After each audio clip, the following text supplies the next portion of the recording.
to the Tay and Todd Washington Football Team podcast. This is Tay, and we are coming at you for a recap of the Week 6 blowout loss against the Kansas City Chiefs. Todd, I have determined that I will not get a haircut until we get a win. No, I'm just playing. That way I may not get one until the draft. But Todd, how you feeling? Yeah, I definitely wouldn't recommend that. Yeah, I find myself, I have matured in my fandom of this team. In the past, like, my Mondays would be kind of ruined or a lot hard. Now, I did have a job I hated, but still, my Mondays would be much worse after losses. But now, and then also, like, the season would be less enjoyable as a whole. But now, I feel like I've gotten to a point, and it's kind of a good spot to be in, where I still get mad. I'm mad more so, or I'm, like, annoyed during the game while they're losing. Once they lose, there's a little bit for a little, maybe like an hour or less, and then I'm good and I want to watch the rest of the week's games and I enjoy it.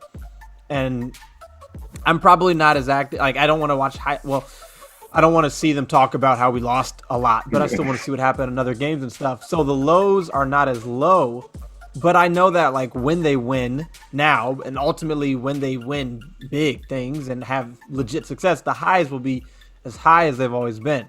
So I like that level of maturity I've reached. Are you there?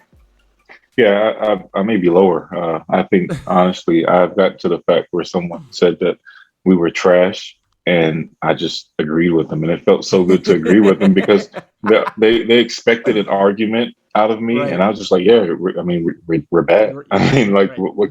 Yeah, exactly. That's what I said. You're right. And then they just shut up. And then they felt bad for me. I was like, yeah, man, sorry. It's whatever, But, I've come to the thing. I'm not going to lie. I was hot this week because that's a game again. Although it's Pat Mahomes and although I thought we were going to lose like we did, I feel like that's a game they could have possibly squeezed out with the fact that they settled for that field goal, or not even got blown out, but it could have been a lot closer. That's what I didn't want. I didn't want the team. I knew we were going to get blown out, but I wanted it to just happen. Like, don't play with my emotions for a half, and then blow me at the end, So that's what I was a little frustrated about because, like, the defense played well in the first half. They had some turnovers, some big plays. I don't know what that contributed to. 2 or 3 in the first half. 2 interceptions. Exactly. I don't remember. Yeah. So the defense did their job. I think it's just the offense did terrible. Yeah, they had three turnovers in the first half, 2 interceptions and a fumble. The defense and held the Kansas City Chiefs to 10 points. So let's talk about that after we tell you, as always, to go check out our sponsors, Hot Chikn Kitchn in Woodbridge, Virginia, and get a Nashville-style chicken sandwich, chicken strips, chicken and waffles with some crinkle-cut fries with some seasoned salt on them, and then get your credit fixed through Dun Pro Financial. If you want to buy a car, buy a house, get your credit. Even if it doesn't need to be fixed, get your score higher, get a better rate, save some money. So check those things out. Those links are always in our bio. Yeah, so, like, we made predictions. You said, like, 63 to something. I said 50 maybe, something to 20 or 30 something. And, yeah, I agree that, like, the fact that it was closer and that it was a game really up until that missed field goal, and then they scored that following drive, which they scored the touchdown after Montez Sweat lined up in the neutral zone, made it worse. It would have been better if it would have just been like 28 to nothing at halftime, right? Right. They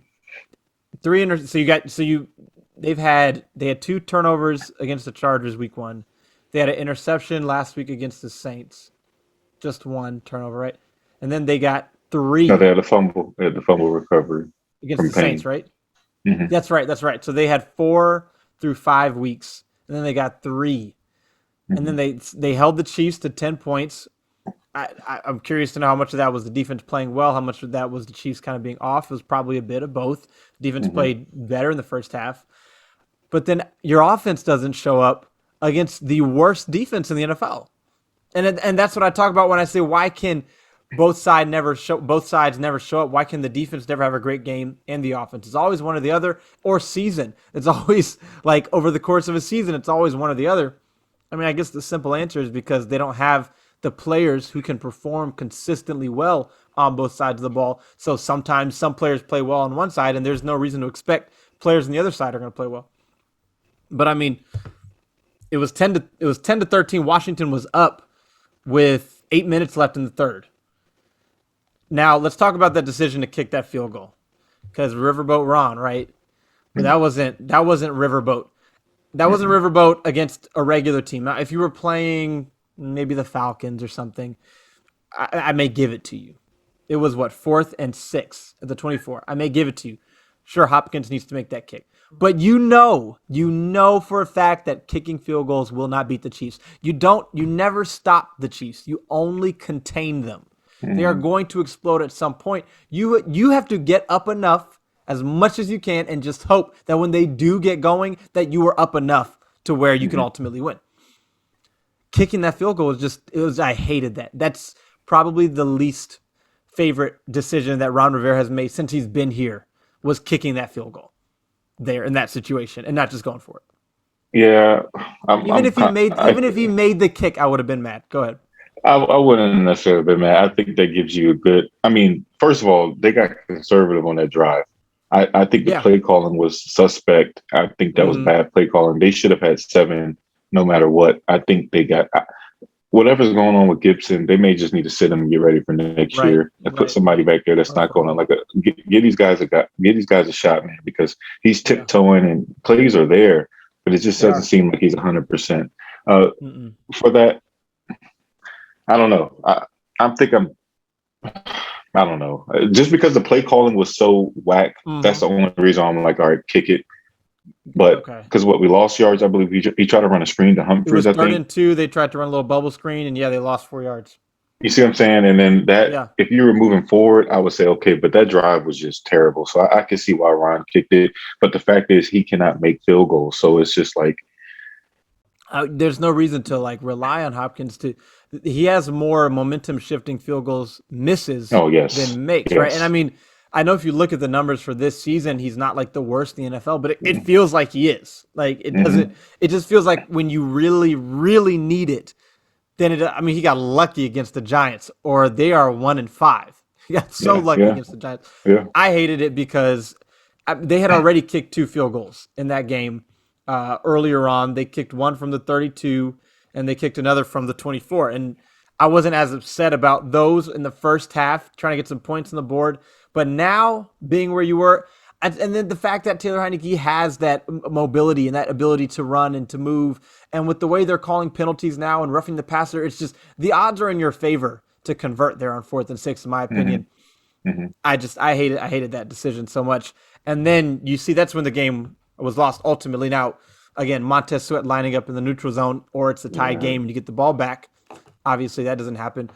But it sucks that the best game the defense played, they still gave up 31 points. Because this game feels it was better than week 1 against the Chargers even. But they gave up 31 points. So I think a part of that had to do with the offense being so bland and I think stagnant. Stagnant, and I think it made the defense. You got to convert on those turnovers, man. That's 3 turnovers. You can expect them to get 6 turnovers. At some point you have to convert. Right. They got to so the first interception, punt. Then they got the fumble, and they did score. Then they got the interception before the half, and they weren't able to do anything with that. So that last one, you really just stopped them from scoring, but. The fumble, they weren't able to even flip field position. I think that's the most frustrating part, right? The interception, they weren't able to flip field position. They got it, and then the Chiefs got the ball back with pretty good field goal with pretty good field position and got a field goal. I thought Jamin Davis played a solid game. You saw him attacking more for sure. There were a couple plays at least where he was just running. He was just going. He wasn't hesitating. Here's my kind of ideology, because linebacker is probably the most reactive position in the game, right? As a cornerback, you can backpedal. As a safety, you have depth and you can backpedal, or you can stay where you are. But as a linebacker, you have to go forward or backwards. You can't hesitate, basically, as a linebacker more than any other position. I think that's fair to say. And in my mind, you study film, You have experience, all these things based on certain formations, based on certain things you've seen, based on certain things you know. You have to be able to anticipate what's about to happen. And in doing so, you are going to be wrong. The hope is not to be right every time, it's just to be right more than you're wrong and be in your responsibility. So for Jamin Davis, he was just hesitating. And to me that's the worst. I'd rather you be wrong attacking Yeah. than just hesitate, because if you attack, you will be right sometimes. You'll be Right. wrong as a rookie, you'll be wrong, you'll be right, you'll get better and better, and then you'll start to be right more. But if you hesitate, you're not doing anything. So I Right. feel like he was attacking more, just going, and I'm sure he was wrong a number of times. I got to watch it back, but he had some plays where you saw his speed. Cole Holcomb had one play in particular, the offensive pass interference where that was great coverage against Travis Yeah. Kelsey. uh, I mean, Benjamin St. Juste, you didn't hear his name all day because the ball wasn't being thrown his way, you know? So I thought defensively, Landon Collins, he was still not great. He had, Bobby McCain still missing tackles. William Jackson, I thought, had a really bad game. Hmm. Uh, but it's just like at this point, there's no reason to expect the defense to have any sort of significant jump forward, right? No, I actually think they'll do. I think And this that was a step. the defensive line is getting there. Go ahead. Yeah, yeah, yeah. The defensive line is getting there, so I think that's a step forward. I think you're not going to see anything. First of all, we can't pay the safety position that much money ever again. I think it's hard to live up. You're better off with 6 round picks, 7 round picks, 5th round picks at that position, personally, unless you can get a guy in the second. Unless But maybe a true free safety, yeah, true maybe a free true safety, maybe. center fielder, Yeah. but those guys don't get on the market. No, they don't get on the market, and I think Landon Collins is about done here. I think Yeah, for sure. um, I think you need to move up Reeves. I want to say something. I think Like Everett. or Everett, yeah, or Everett, either one of those guys. But I think they're not in a bad position because they're still in line with what we predicted. I mean, if you Record can go wise, up record wise, yeah. If you could, there's a possibility you can still go into the bye week 4-4. I mean, obviously you're not. It's a beating the highly Packers.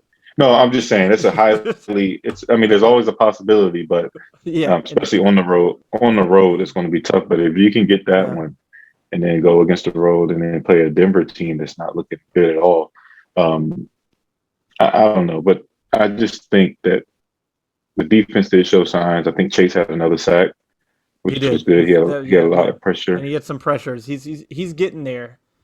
Yeah, He's getting there. I think he just has. I think he just has to kind of build his way up during the right. season, at least Yeah. through his first couple years. I'm sure he'll have his year where he starts strong, but I think he's Oh yeah. still getting to that. And I'll tell you what, if we can talk about Chase Young for a minute, I have some questions about what the defensive line is being coached to do, it's Mm, specifically the ends, because I wonder if they are being coached to rush somewhat, past the quarterback. Like their pressure should come from around the edge to force him to right. step up.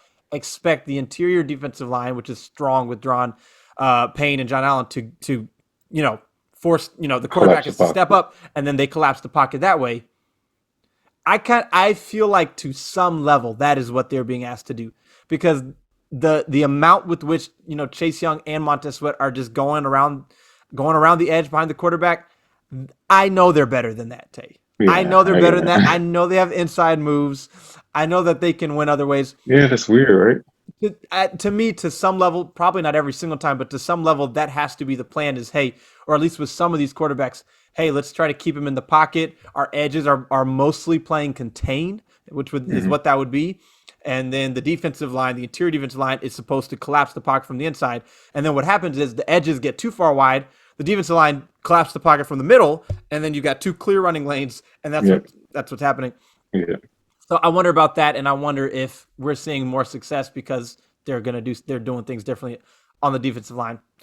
Uh, but I mean, to me, the reason why I don't expect a significant improvement from the defense is because the D line continues to get there, but the coverage continues to be a problem. I just don't Yeah. think they have the players to cover. Now, I do believe if you were to replace Landon Collins back there, that you'll see some level of improvement. But I just like William Jackson. Is it what he's being asked to do? He's not doing a great job when he's either playing man or playing a man match zone defense. He just I don't know if he's up to I don't know if he's up to snuff or if he's really just a big body cover guy. But when he's downfield, they said the reason he didn't have picks in Cincinnati was because he wasn't tested a lot or whatever it was. It's because he can't get his head around. Yeah. Because he panics. Because he like just starts flailing, swinging Yeah. around. So that's the only way to me that they start winning some games here is if we start to see a significant improvement in coverage on the back end. Right. I think the key that's the word coverage. Coverage has to be it. Linebackers look Cole Holcomb, like you said, he looked good. He's coming Jamin looked along. good. He's coming along. We haven't noticed Now nothing's been worse since Bostic got hurt. I'll say that. Go ahead. exactly. No, I agree. Yeah, I agree. Even and Jamin played a great game. Had led the team with 11 tackles, I believe. I think so. And Yeah. he got put on his butt once, but I mean that's part of it, man. But He's not, young guy. he's a tweener, he's a Yeah, young guy, 11 but tackles. Yep. see that's solid, Mhm. that's solid. So And the QB uh hit. yeah, and the QB that was a good one. That was he closed. Yep. You saw his speed Yes, really, really well yes, with you that saw one. that speed. Yeah. Yeah. So it's going to come down. The coverage is huge. I don't know what they're going to do, but they're going to have to bench some players. And I know Ron made a comment in his press conference saying that it's going to come down to coaching. Maybe he has to do some things with coaching, and maybe has to coach a little bit better. And I'm thinking that's going to come down to making some adjustments. He said Landon Collins is better at the line of scrimmage, near the line of scrimmage. That was huge. Finally, they're seeing this because he was just missing tackles, and I think Landon's time here is done after this year. I think they're gonna. I mean, what No, Cam Curl for played? sure. Yeah, Cam He Curl played played about, 100% of the snaps. and then McCain. 100%. So The question for me is why are we at week 6 and that's just now happening? because you're paying this man, I think you have to kind of see what he. I mean, if you're paying him that much money, you can't just pay him to sit on the. I mean, yeah, I mean you're right. And like it's still I can only be so critical so far in. We can be critical. I'm saying personally, I Right. try to give more grace than as fans we tend to because I'm not talking about everyone else. I'm including ourselves in this. Fans are very quick reaction. Someone has a bad game, Hmm. bench them, cut them, and obviously that's not how the coaches have to operate. But you say something like Landon Collins plays his best ball at the line of scrimmage. Okay, well, I was on Dame's dropback, or we were both on. Did I go on there? Yeah, we were both on there. I don't remember if we Hmm. were on there twice, but we were both on there.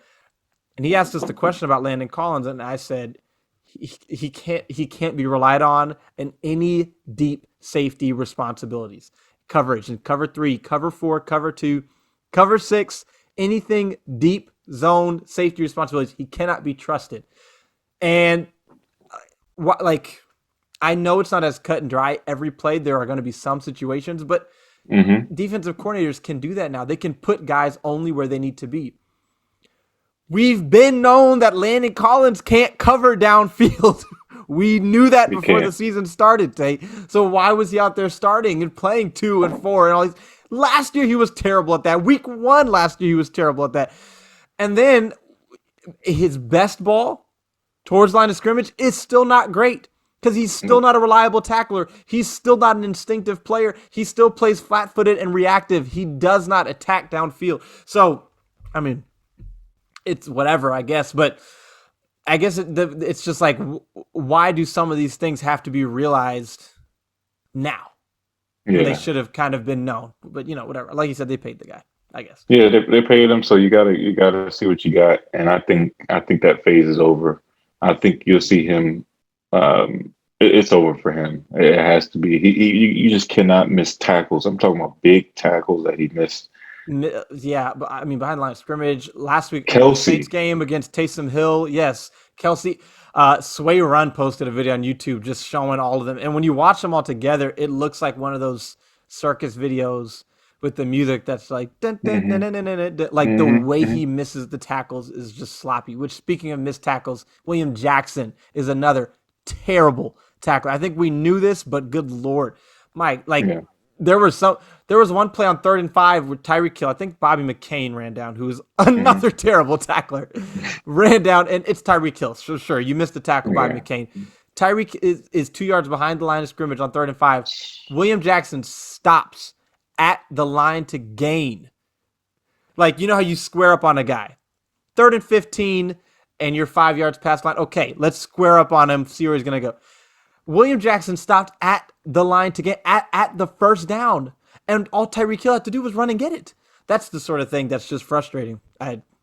The And then he dapped tackling. him up right after it. I'm like, come on, like, why are you He dapping him did? up right He after? did? Yes, he dapped him up right after that. I think that was the Come play on, where man. he juked him in. Dap after the game. Don't dap. Yeah, I don't. So I mean, like the defense, they were 11 for 16, I believe, on 3rd downs. Let me make sure that's right. 11 for 17. The Chiefs were, as always, there was a penalty down in there too. They're Mhm. always allowing a 3rd down penalties, 1 or 2 a game, on top of their already like 60% 3rd down conversion percentage. So I'm I just have so few expectations for the defense, and that's why when you talk about the long-term prospects for this team, if the offense was struggling but the defense was solid, you would say, okay, we need to find that quarterback, which we do. Mhm. They do. But with the defense being what it is now, it's like, okay, we need the quarterback, but if we get the quarterback next year, is the defense going to give up 57% of 3rd downs again? You know what I mean? Yeah. There's less clear of a direction than we at least hoped there would be this year. Yeah. And Well, the thing is, the defense last year didn't start off like this. Well, they started off similar to this, yeah, so it's still a long season, so a lot can it change is. between now and then. But It as of is. now, there's more questions than there are answers coming as opposed to what it was coming into the season. We thought that we were literally a quarterback away, but I've kind of Right. adopted the fact that we're just bad. We're just a bad team. We're So like, and so that's the thing. That's where the winning the division and the 7-9, that's where the jaded impression came from. yep, Because yep, and Ron Rivera was clearly trying to rebuild this organization. He hmm said that, and then his actions showed that. And then when the division was terrible, talked about Dak Prescott getting hurt. Then it was like, okay, we got to go try to win this thing. Obviously, the yeah, players are not thinking a rebuild. The right, head coach, the front office, they're thinking rebuild. The players are thinking win this game, win the division. You got to give them that chance to do that. Unlike what hmm the Eagles did, which that was in Week 17, which that's just terrible. You can't do that. You can't yeah, like clearly intentionally try to lose games. So Ron Rivera had to give them a chance to win, and they did. But like you said, so we thought, okay, well, we're quarterback away. Then you have Dan Orlovsky and people saying they're going to compete with the Bucks for the NFC and they're favorites in the NFC East and all this sort of thing. Come to find out, they are still a rebuilding team. yep, The defense was second overall, but it's so Washington for them to be second overall. But look at who they beat. Look at the quarterbacks they hmm faced and who they played. So it's like now is the reality check. We were saying before the season. I know I was saying I need to see this defense against some good quarterbacks because last year the best quarterbacks they played gave up 30 points to all of them.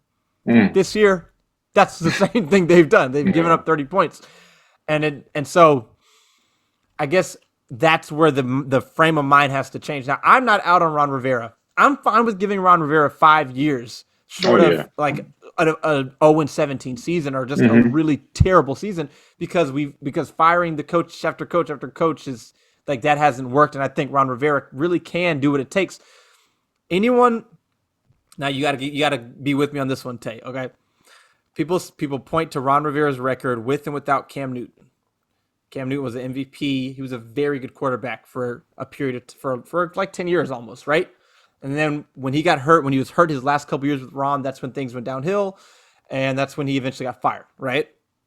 hmm So he lost his franchise quarterback and he had trouble winning. Okay, hmm ideally you could win without your franchise quarterback tape, but how many head coaches do you think would lose their franchise MVP caliber franchise quarterback and still have so much success? Look at Bill Belichick without Tom Brady.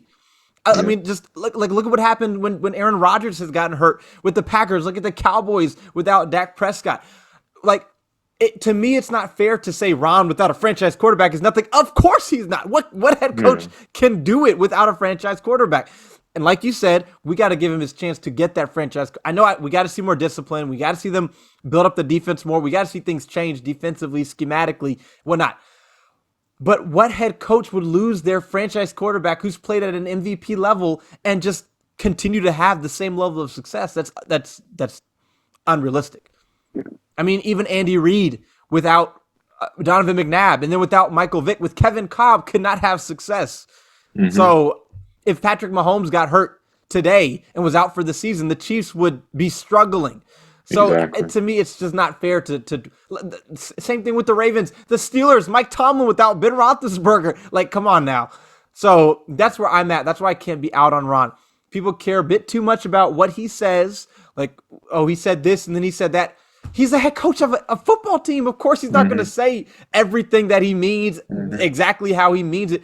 He says he's not going to make changes. Of course, he's going to make changes. Why wouldn't he make changes? He may not do it when you want to. Maybe he Yeah. should have done it sooner. But if he's going to make changes, but he also can't just make changes immediately. But at the end of Yeah. the day, the reason why I'm fine with giving Ron Rivera 5 years is because he needs a chance to build a team having a franchise quarterback established. If he Right. fails to do that, by all means, move on. If he refuses to do that this offseason, I'm gonna start feeling a little shaky. But it's there. That's the thing we got to stop doing, Tay. We got to stop doing it. We did it this offseason. We did it last year with Dwayne. Did it this year with Ryan Fitzpatrick and Heineke.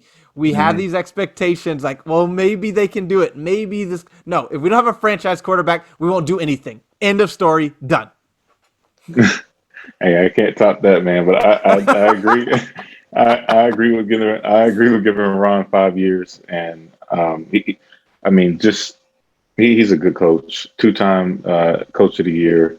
It's a reason. It's a Guys reason. respect him. Guys respect them, and this is just a bad team. I mean, you can't expect this. They're like, oh, it's the same thing since Jay Gruden and Jim Zorn here. That's not true. I hate That's when people totally say not it's all the true. same. I I hate that. can't stand that. So whoever's Yeah. saying that needs to just shut up and watch this man. You got to think of all he's going through.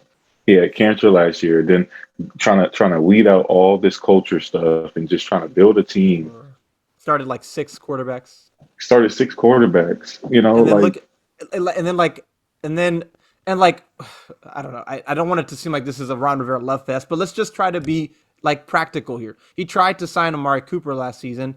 He mhm, decided to stay with the Cowboys. He tried to trade for Matthew Stafford. He went to the Rams.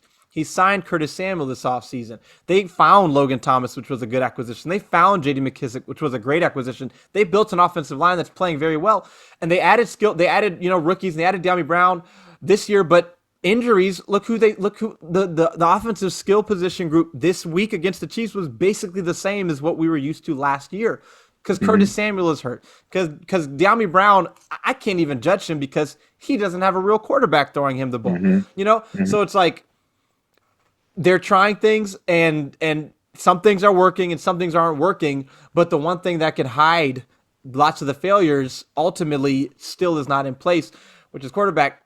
But like, I mean, they signed one of the best cornerbacks in free agency, and he's still finding his footing. They signed Kendall Fuller, who had a really good start to last season and a solid year, and he's just down. They signed Ben. I mean, they drafted Ben St. Juste, who's off to a good start. Cosby's off to a good. Like, let's not pretend like good moves haven't been made, and like we shouldn't have expected there to be failures.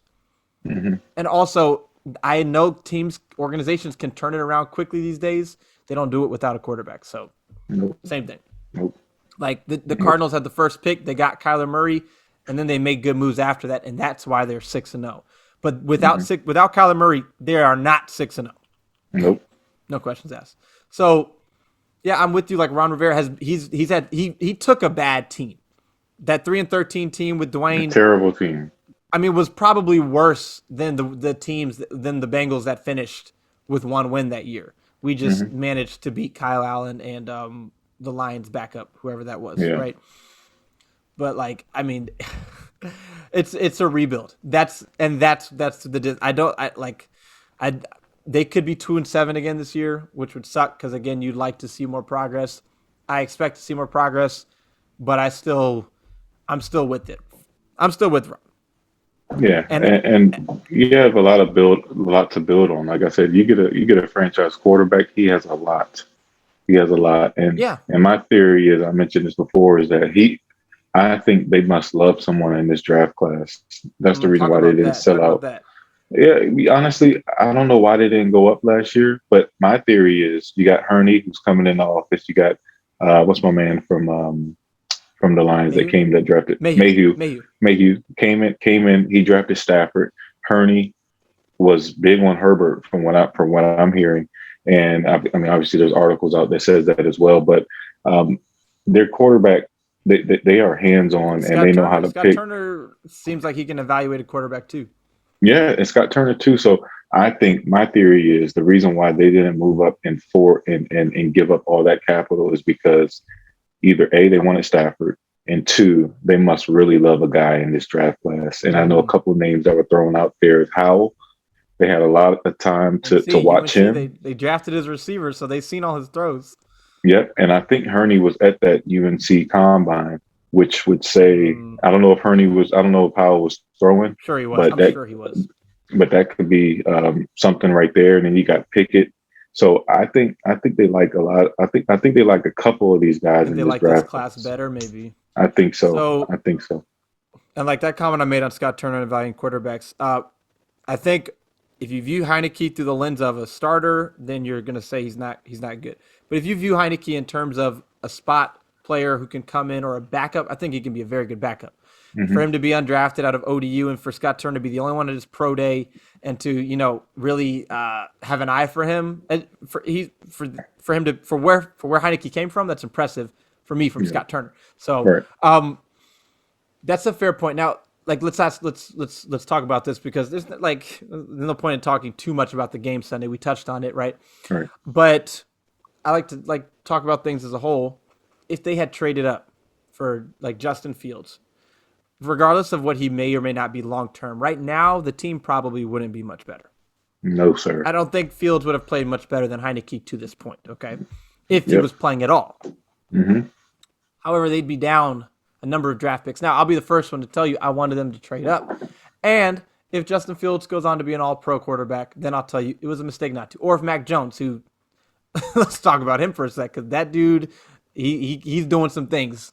So I think Jones is very serviceable. I don't think he's going to make it. I think he's fringe, like franchise quarterback. Okay. I think he needs those weapons. Like if you put those weapons around him, I think he'll be very, very good. But he's not like a guy who's just going to do it like a Kyler Murray who doesn't need really. No, definitely. I agree. I think if they give him great weapons, because he's doing it with average weapons. If he has some really good ones, I think he can be really good because he can make some plays and make some throws. But but to say, well, maybe they not only were they had the 19th pick, so they didn't want to give up a number of assets, but you have to look ahead. And Ron hired Mayhew and Hurney last offseason, not the offseason before. Yep. And they sat there and they looked at the guys this year that were realistic, right? Which was not Trevor Lawrence, which was not Zach Wilson, and which became pretty clear early on that was not Trey Lance. So your two options, they like Lance out of reach, especially once the Niners moved up. So I think if they wanted him, I think they would have got him. That's from just 19 my to 3. I mean, where did the Niners move up from?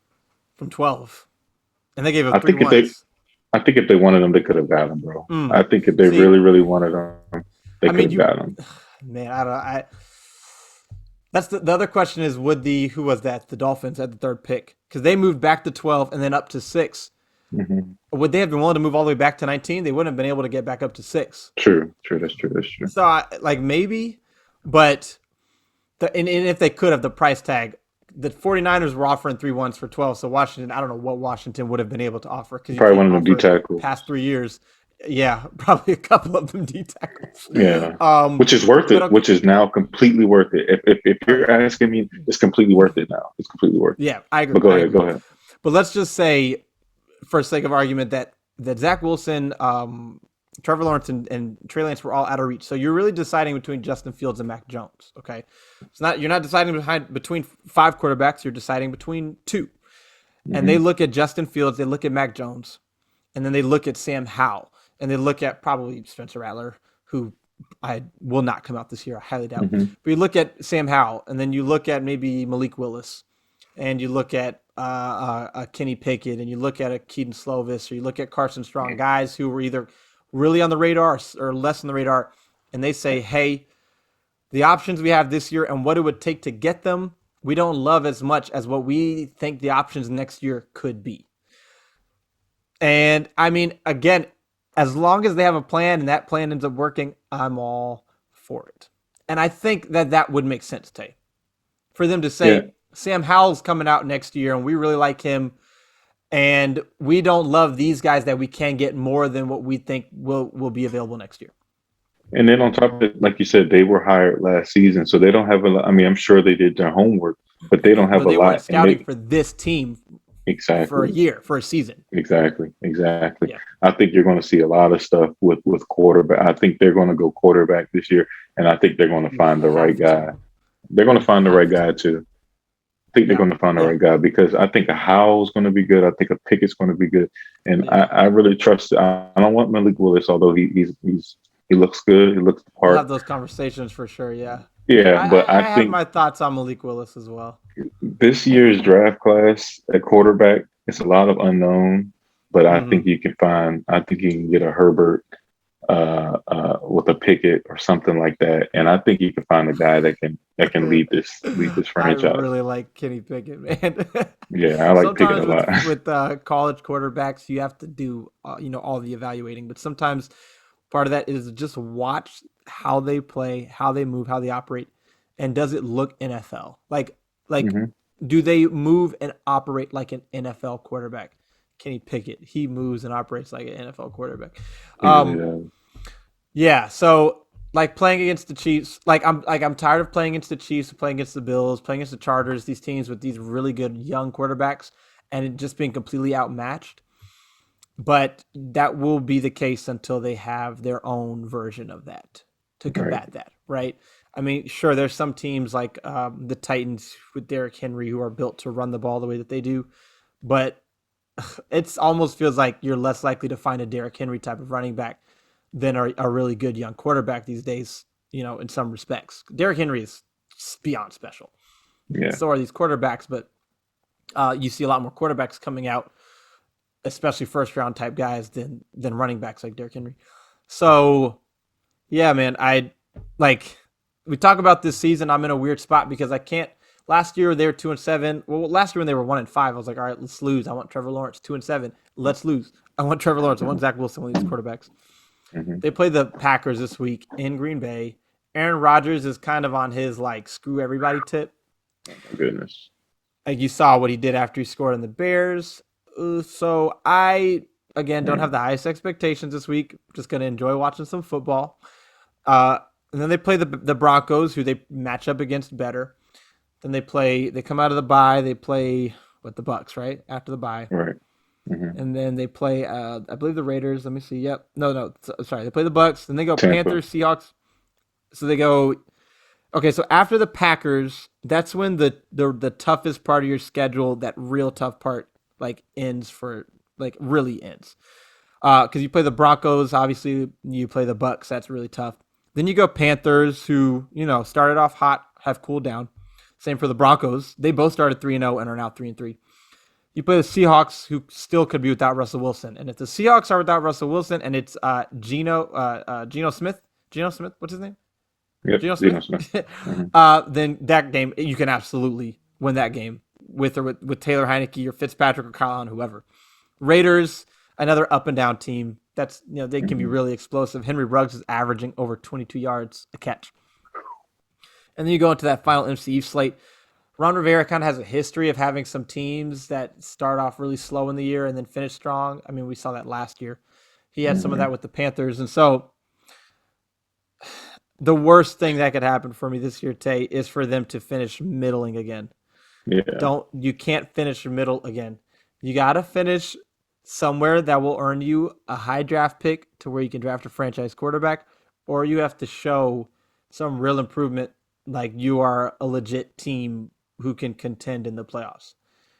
If you finish 6-11 or 7-10, and then you have pick 15 to 18, 14 to 18, it's I would rather either extreme than middle. I Hmm. don't like lukewarm. Give me hot or cold. Hmm. And though that's my biggest concern now is that they're going to be another middling team, another middling season, rather than just being bad like they need to be or being good, better. That's my So biggest fear. you made a point there before we close. You said Right. that the hard part of the schedule is done, which is very true. So you got for sure lost Green Bay, for sure lost Yeah, let's Tampa. just call that a let's call that a first. Let's call So those you're two looking at losses as the defense stands. so you're looking at 6 losses altogether. The rest of those are, I mean, besides Dallas, you'll probably get one from Dallas. Dallas is. I hope Dallas is cooled down by then, because golly, Yeah, yeah, but you'll probably get one. I think one is at the end of the season too, so they may be resting one is starters. week. It's no week 16, so probably not. So probably not. Yeah, I'm assuming you maybe you split one of those. That's 7 losses. The rest of those games are pretty much toss up. Can go either way. I mean they I could. wonder. They'll. Yeah, go ahead. And you know how much Ron values those NFC East games, and the fact that you got 5 back to back to back. I mean, they could go on a stretch, but like I said, I'm at this point. At this point, if I mean, say if Fitzpatrick comes back and he's slinging it, it's a Which possibility, is totally which is possible. bad, Which is which will like happen because again, we're which again is like a problem. I could absolutely see Ryan Fitzpatrick coming back, resurgence, same as Alex Smith. You make some changes on defense, and you're not great, but suddenly you're good enough. And then you play the Broncos, and you play the Panthers, and the Seahawks, and the Raiders, and the Eagles twice, and the Giants, and the Cowboys, and suddenly you're, so you said, what are they? They're two two and and four right four. now. 3 of their losses are against AFC teams, so they barely matter in terms of tiebreakers. See, So you go 2-5, then you go 3-5. At the bye, you're 3-5. You go 3-6, Buccaneers. So you're 3-6, going to Panthers, Seahawks, maybe without Russell Wilson, Raiders, Cowboys, Eagles, Giants. And suddenly, sure, you're 3-6, but those last how many games? 1, 2, 3, 4, 8. 5, 6, 7, 8. Yeah, those last 8 games are not against, save for maybe the Cowboys, are not Mm-hmm. against these explosive teams that we've succumbed to. Suddenly, you're in Yeah, 8 games that we will not be on this podcast saying guaranteed loss 60-30. And then so they go say four if and they go four, into the break, and say then if they're they go into seven the and break, ten. yeah. So you see what I'm saying? So say if they go on the break 4-4, how would you feel about that Tampa game? Like a strong 4-4, they go into the Yeah, into the bye week. yeah, it's 4-5. That's how I feel. That's how I feel, Dave. Yeah, you're not winning that game. They're just too loaded on offense there. And yeah, their defense is definitely not their passing defense. They don't have cornerbacks there, but as we've seen, that may not matter for Washington All because right. Chiefs don't have any or have a bad passing defense too. I mean, yeah, man, it's a tough spot to be in. I don't know. They're in a tough Yeah. spot. You're always going to be in a tough spot when you're not like just a straight up terrible team and you need a quarterback. Right. And I think that while they have been so bad to this point, they've given up so many points um, that they will improve enough to mess up their opportunity to fix that problem. All right. You I can just see look that. back at like you look at these teams that have turned it around. Or just teams that have managed to get a franchise quarterback because they managed to be bad enough at the right time, and Washington has not done that. Not without something else. If Dwayne Haskins wasn't on this roster at the 2020 draft, you're probably drafting Tua or Herbert. But Hmm. because Haskins was there, you didn't take a quarterback. And look, maybe you dodged a bullet. Personally, I don't think Tua is it. But still, I mean, RG3 would have been better if you would have just finished with the second pick and you would have had those extra picks to draft and build around him or whatever, or uh, 2015, you still had RG3. There's just so many, like they have never managed to just be bad at the right time to get that quarterback and shoot back straight up. They never hit, as much as it seems like they've hit rock bottom, they've never actually hit rock bottom. Right. Yeah. Well, something I'm just looking at. I was curious to see um, what Tampa did the year before they got Tom Brady, and they went They went 8-8, right? 7-9. 7-9. Patriots went 12-4. So if you're looking at Rodgers, say if you go 7-9 and you're looking at Rodgers, I don't know. Yeah, it has to be there though. But I don't but know. my If thing is Roger, you have to have a contingency plan in case you do go 9-8 or 10-7, and you have to yeah, have. you do. I mean, like you still have to. That's the thing. So just like look, like we talked. Well, we did an episode. Remember, we compared the Bucks roster to Washington's roster to see how far away they were. Hmm. I mean, our third receiver is like our second receiver is like De'Ami Brown. Third receiver is Yeah, like Adam Humphries. yeah, Their third receiver is Antonio Brown, who would be our first receiver on just most teams, receiver. Yeah, right? And then they have three tight ends, and then offensive line's playing well, whatever, and then linebackers, and so like I just think this team. I think that they need to stop the quick fix attempts. I think they need to just try to build. yeah, That's I agree. that's. I mean, if Jamin Davis can pan out, if Cosme can pan out, if St. Juice can pan out, and like one other guy from this draft class, along with the guys who are panning out from last year, and then you have another solid draft class. Free agencies where you've got to start hitting, because this free agent class through 6 weeks is 0 for 3 compared to last year's free agent class, which is pretty good for a lot less money. But like at the end of the day for this season, either finish and be a good team, or just don't win enough, don't win so much that you're suddenly in a tough position to address that quarterback position. That's That's it. that's That's that's it. all I'm hoping for.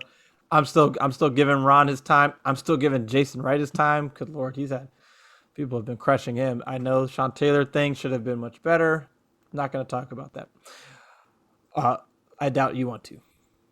No, I don't even talk Yeah, about that. That's, yeah. yeah. So I'm giving Ron and his new, because if you fire Ron, you're starting over again. If you In fire my opinion. Ron, I'm probably gone. That's going to be tough. Oh If you lose, if man. I just you can't fire Ron after a division title. I mean, even that alone, Yeah. with what he had, you can't They fire him. still did battle back last year, regardless of who they played or what they battled back. I think the one thing this year was not expecting the Cowboys to start off 5-1 and be kind of running away with things here. That's the thing that kind of, because even if you do get to that last 5 game stretch and you're at you 12 games, say you were at like six, say you're at 5-7 or 6-6. I mean, the Cowboys could be like 3 or 4 games up on you, Hmm. and suddenly those are 5 divisional games, but you don't really have a good shot at the division. Like Nope. it's a long shot. You're playing for a wild card at that point. A lot more variables. Hmm. Yeah, man. I don't know, but all I know is that I've matured as a fan. I don't feel nearly as bad as I would under other circumstances, and so I don't know. I don't really have any advice on how to get here. I got here faster than I think because I'm not apathetic, Tay. I care. Okay, so it's Yeah. definitely not Yeah. apathy. I do care. Right. My lows just aren't as low. I think because my expectations are just low. Yeah. And I did have lower expectations for this season than others. I know Jalen Bleeding BNG, he said 12-5. Rio's saying 11-6, 12-5. I don't remember exactly what you said, but it I wasn't think that I was far off. 11-6. I Yeah, think I was so 11-6, 12-5. the fall has been a little harder, a little softer for me because I don't think I ever went above 9. Yeah. So, all right, man. We'll talk about the Packers game like tomorrow, something. Gonna keep. I wasn't able to do the film breakdown last week because Game Pass they put the all 22 back in the US version, but it's just so buggy. They're so problematic, and sometimes I just like don't have the strength to try to deal with it. And like there was one night where I was trying to do a defensive, or I was trying to do some type of film breakdown for like an hour, and I literally just like it would not work for me to do it. Like it would play the play, but the quality was messed up. I couldn't adjust the quality, and it just so sometimes if stuff doesn't happen, it's honestly because of the technical problems with Game Pass. But Sure. thank you as always for watching, for your support, and we'll talk about this Packers game here in a couple days. This is Todd. And this is Tay. We're out.